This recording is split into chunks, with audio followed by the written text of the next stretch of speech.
What I'm about to share with you happened in the remote wilderness of Utah's mountains, and it will shake you to your very core. This isn't just another missing person case, this is something far more terrifying, something that defies every logical explanation you can imagine. 20 years of silence, 20 years of nightmares, and one encounter that proves some mysteries are better left buried. But before I reveal what really happened to Jacob Swenson, let me ask you this: have you ever experienced something so horrifying that you questioned your own sanity? Something so impossible that you knew no one would ever believe you? Well, that's exactly what happened to his best friend Dakota Nelson, and what you're about to hear will make you understand why some people simply vanish from the face of the earth forever. This story starts in 1973 at Gooseberry Reservoir, but it doesn't end there. In fact, the most spine-chilling part happened exactly 20 years later, and when you hear what Dakota witnessed, you'll understand why he's been hiding ever since. In the summer of 1973, 18 members of a Boy Scout troop packed their gear for what was supposed to be a perfect weekend camping trip to Gooseberry Reservoir in Utah's pristine mountains. They were excited 13-year-olds, fresh out of school and ready for adventure. Among them were two best friends, Jacob Swenson and Dakota Nelson, inseparable companions who shared everything: their love for fishing, their tent, and their dreams of endless summer days. But when that group returned home on Sunday, only 17 scouts came back.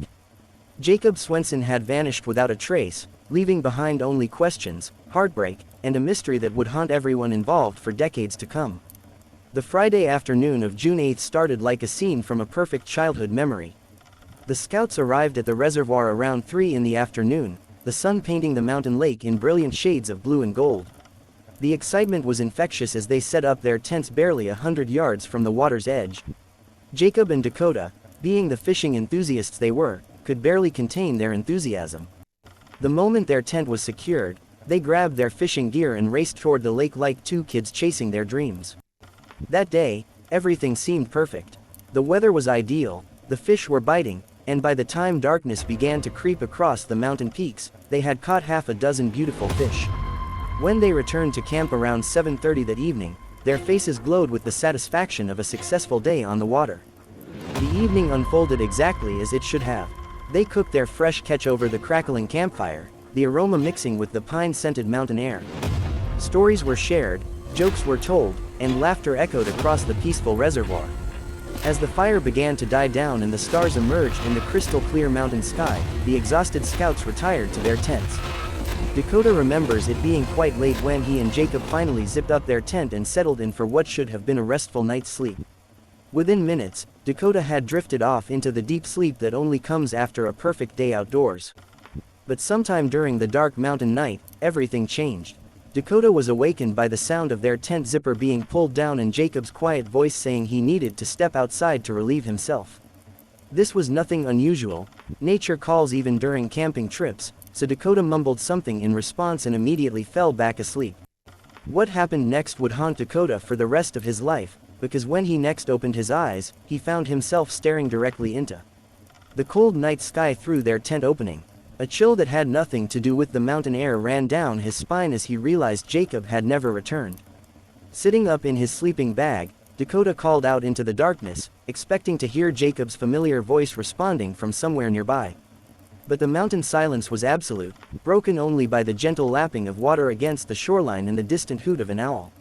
He called again, this time louder, then again and again, each time with growing desperation. The silence that answered him was more terrifying than any scream could have been.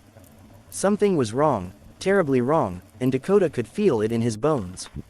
Fighting against the panic rising in his chest, Dakota slipped on his shoes and grabbed his flashlight. As he stepped out of the tent, an overwhelming sensation washed over him, the unmistakable feeling of being watched by unseen eyes. The hairs on his arms stood on end, and his spine tingled with primal fear. This wasn't just the normal eeriness of a dark mountain night, this was something else entirely, something that made every instinct in his young body scream danger. He swept his flashlight beam in wide arcs around their campsite, calling Jacob's name with increasing desperation, but the beam revealed nothing except empty forest and the black surface of the lake reflecting the stars above. When it became clear that Jacob wasn't anywhere in the immediate area, Dakota knew he had to wake the troop leaders. Racing across the short distance to their tent, he glanced over his shoulder with every step, unable to shake the feeling that something was following him through the darkness. The leaders, seasoned outdoorsmen who had dealt with various camping emergencies over the years, immediately recognized the seriousness of the situation. Within minutes, they had roused the entire camp, conducting a quick headcount that confirmed everyone's worst fears: Jacob Swenson was missing. What followed was a frantic search that would be seared into the memory of everyone present. The leaders organized the boys into a search line, flashlight beams creating a constellation of moving lights as they swept through the forest surrounding the lake. They called Jacob's name until their voices were hoarse, the sound echoing off the mountain walls and returning to them empty and mocking. Every few minutes they would stop and listen intently, hoping against hope to hear some response, some sign that their missing friend was safe and simply lost nearby. Then came the discovery that changed everything. One of the scouts, his voice tight with fear, called out that he had found something. The group rushed to where he stood, their flashlight beams converging on a single, terrifying sight: a small pool of dark liquid on the forest floor that could only be blood. The silence that followed this discovery was deafening. Even the mountain wind seemed to hold its breath as 17 people stared at the evidence that something terrible had happened to Jacob Swenson. The troop leaders, trying to maintain some semblance of control over the situation, made the grim assessment that this had to be the work of a mountain lion or bear. These predators were known to inhabit the area, and while attacks on humans were rare, they weren't unheard of. The decision was made to suspend the search until daylight, as continuing in the darkness would only put more lives at risk. The scouts huddled their tents together in a defensive circle, but sleep was impossible. Everyone lay awake listening to every sound the forest made, wondering if Jacob was out there somewhere, injured and alone, or worse. As soon as the first gray light of dawn touched the mountain peaks, the entire group packed into their vehicles and raced toward the nearest town of Fairview. The sheriff's station became a hive of activity as search and rescue teams were assembled with professional efficiency that spoke to the seriousness of the situation. Tracking dogs were brought in, their powerful noses the best hope of following Jacob's trail from where the blood had been found. The return trip to Gooseberry Reservoir was made in tense silence, everyone lost in their own thoughts and fears about what they might find. Once at the campsite, Dakota was separated from the group and asked to recount every detail of the previous day and night. His story was consistent and clear: Jacob had simply stepped out of their tent and never returned. The search dogs immediately picked up on something at the blood site, their excitement palpable as they caught Jacob's scent and took off into the dense forest with their handlers and the search team in pursuit. The trail led them through miles of challenging terrain, over steep mountain ridges, through dense stands of pine and aspen trees, and across rocky ravines that tested everyone's endurance. Hope rose and fell with each mile they covered, following the dogs as they worked Jacob's trail through the wilderness. But eventually, they came to an insurmountable obstacle: a river swollen with snowmelt, running fast and deep and far too dangerous to cross. It was here that the dogs lost the scent completely, as if Jacob had simply vanished into the rushing water. The search continued for weeks, expanding to cover hundreds of square miles of rugged mountain terrain. Helicopters flew overhead, volunteers combed through every possible hiding place, and the media attention grew intense as Jacob's story captured the public's imagination. His parents, devastated beyond words, pleaded for information and clung to hope even as the days turned into weeks with no trace of their son. But despite all the resources thrown into the search, Jacob Swenson remained gone, as if the mountains had simply swallowed him whole. Eventually, as happens in all such cases, the search was officially called off. Jacob was declared missing, though his parents refused to have him declared dead, holding on to the slim hope that somewhere, somehow, their son was still alive. The case file remained open, but as years passed without any new leads or evidence, it gradually faded from public attention. For Dakota, however, the nightmare was far from over. The guilt and trauma of that night haunted his teenage years and followed him into adulthood. He blamed himself endlessly, wondering what would have happened if he had awakened when Jacob first left the tent, if he had insisted on going with him, if he had somehow prevented the disappearance. Years passed, and Dakota found himself drawn back to Gooseberry Reservoir periodically, hardly to fish in the spot where he and Jacob had spent their last happy day together, but mostly to remember his lost best friend and to grapple with the unanswered questions that tormented him. Each visit was both therapeutic and painful, a way of keeping Jacob's memory alive while confronting the scene of the tragedy that had shaped his life. But it was during one of these visits, exactly 20 years after Jacob's disappearance, that Dakota experienced something so shocking, so impossible, that it would change his understanding of what had really happened that night in 1973. The encounter was so unbelievable that Dakota has spent the years since then living in virtual hiding, afraid to tell his story because he knows how it sounds, and even more afraid of the implications of what he witnessed. It was the last weekend of May 1995, and Dakota had returned to Gooseberry Reservoir for what would be his final visit. The mountains still held patches of snow on their highest peaks, and the lake was cold and largely deserted, exactly the kind of peaceful setting that allowed him to feel close to his lost friend. He arrived in the early morning hours, around 6:30, when the fishing is typically at its best and the world is quiet enough for reflection and remembrance. Dakota set up his equipment at the exact spot where he and Jacob had caught all those fish on their last day together 22 years earlier. He cast his line into the still water, settled into his camping chair with a cup of coffee, and allowed himself to drift into the peaceful meditation that fishing provides. The morning was perfect, with mist rising from the lake surface and the mountain air crisp and clean in his lungs.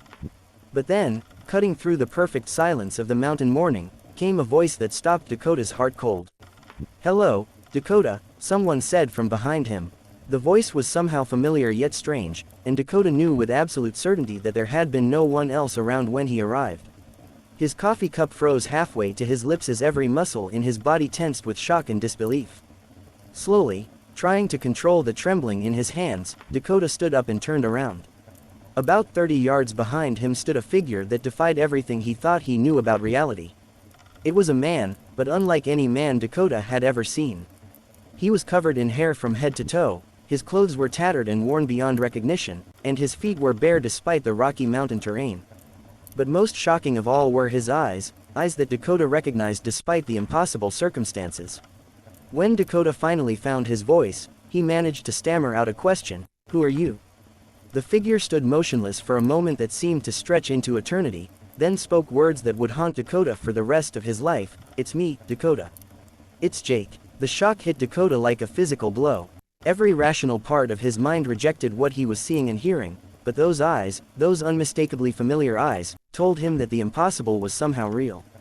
Fighting against the paralysis of shock and disbelief, Dakota managed to ask the question that had tormented him for 20 years, "Where have you been all these years?" Jacob's response was even more chilling than his appearance. His voice, changed by time and trauma but still recognizably his own, delivered a message that would shatter Dakota's understanding of what had happened that night in 1973. "I was taken," Jacob said, his words carrying a weight of unspeakable experience. "And you must leave now. They're watching you. Leave now." The urgency in his voice, the fear in his eyes, and the impossible reality of the situation combined to create a moment of pure terror that bypassed Dakota's conscious mind and triggered every survival instinct he possessed. Without thinking, operating on pure adrenaline and primal fear, Dakota began throwing his fishing gear into the back of his truck with frantic desperation. His hands shook as he collapsed his chair, wound up his line, and threw everything into the truck bed with no regard for organization or care. As he jumped into the driver's seat and started the engine, he caught one last glimpse in his rearview mirror that would be burned into his memory forever.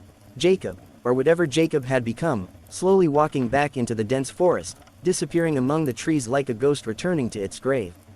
The drive back to town was a blur of confusion, fear, and disbelief.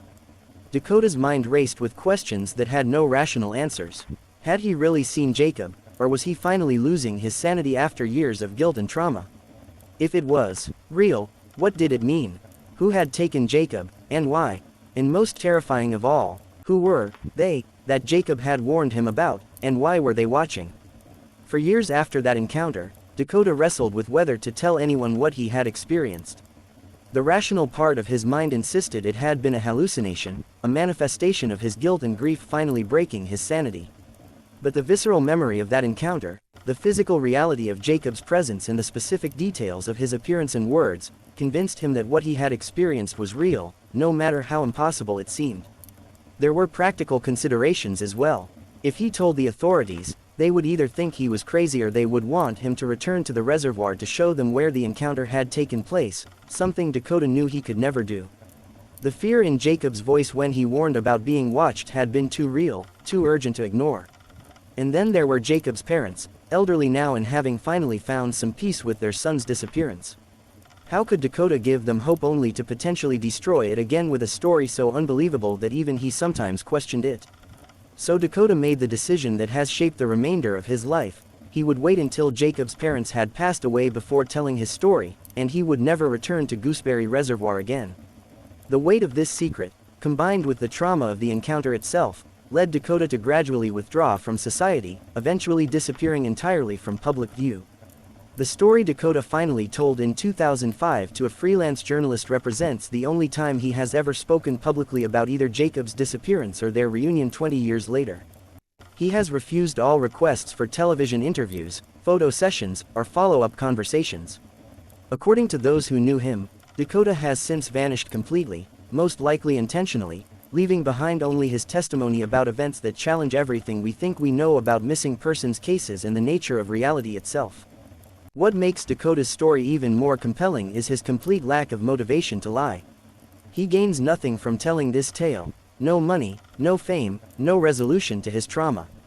In fact, sharing this story has only made his life more difficult, attracting attention he clearly doesn't want and raising questions he cannot answer. This suggests that whatever happened at Gooseberry Reservoir, both in 1973 and again in 1995, was real enough to Dakota that he felt compelled to share it despite the personal cost. The questions raised by this case are as disturbing as they are numerous. If Jacob was indeed taken by someone or something, who were his captors, and why did they keep him for 20 years? What happened to him during that time that transformed him so dramatically? And most chilling of all, if they are still watching, as Jacob warned, what does that mean for others who might venture into those remote mountain areas? Some have suggested that Jacob's transformation and behavior indicate he was held by a cult or survivalist group that had taught him to live off the land. Others propose more exotic explanations, suggesting involvement by beings not of this world. The truth, whatever it may be, remains as elusive as Jacob himself. What we do know is that the Gooseberry Reservoir area continues to be the site of unexplained phenomena and missing person reports. Hikers and campers occasionally report feeling watched in the deep forest, and some have described encounters with figures that match Dakota's description of what Jacob had become. Whether these are copycat stories inspired by Dakota's account or additional evidence of something genuinely mysterious happening in those mountains remains impossible to determine. The case of Jacob Swenson stands as one of the most perplexing disappearances in American history, made even more mysterious by Dakota Nelson's claims of their reunion 2 decades later. It challenges our understanding of missing person cases, raises questions about what might be happening in our most remote wilderness areas, and forces us to consider possibilities that exist far outside our normal understanding of reality. For those brave enough to consider the implications of Dakota's story, it raises a terrifying question: if someone or something is capable of taking people and keeping them for decades in some hidden location, how many other missing persons cases might have similar explanations? How many families grieving lost loved ones might someday face their own impossible reunion? And in our vast wilderness areas, where people can disappear without a trace and remain hidden for years, what other secrets might be waiting to be discovered by those unfortunate enough to stumble upon them? What do you think really happened to Jacob Swenson during those 20 missing years, and what could have transformed him so dramatically that his own best friend barely recognized him? Share your theories in the comments below, because this mystery has baffled investigators and researchers for decades, and maybe one of you holds the key to understanding what really happened in those Utah mountains. If stories like this fascinate you and you want to hear more unexplained disappearances and mysterious encounters that challenge everything we think we know about reality, then subscribe to our channel, because we're dedicated to bringing you the most compelling and mysterious true stories that mainstream media won't touch, and trust me, you won't want to miss what we uncover next.